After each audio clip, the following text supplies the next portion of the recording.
Alas 4:35 sa kaadlawon, Abril 13, 2025, napalgan na lamang nga nagbuyod sa tricycle ug dunay igo sa ulo ug bukton nga agi sa pusil ang usa ka lalaki sa Alim Street, Barangay Poblasyon, Kidapawan City. Sumala sa Kidapawan City Police Station, nakadungog og duha ka boto sa armas ang mga residente sa naisgutang lugar ug nanawag dayon sila sa mga pulis. Walay nakakita ma'am no kay tungod kay kaadlawon kini no. Ang nag-report sa tuwa is nadunggan lang ilang boto no nakita lang may nakakita nga nagkadugo na ang kining maong biktima.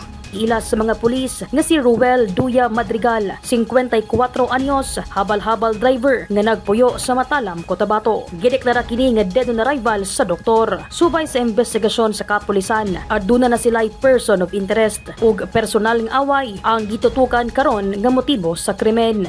Gitanaw ani ma'am is a personal grudge ma'am no kay tungod kay before the incident may kalalis kini no may kaway ang kining biktima no sa cellphone. Ipasalig sa kapulisan nga nagpabiling luwas ang syudad sa Kidapawan sanglit walay hulga gikan sa mga armadong grupo. Dai sa Libong, Newsline Philippines, Province of Cotabato. Stay safe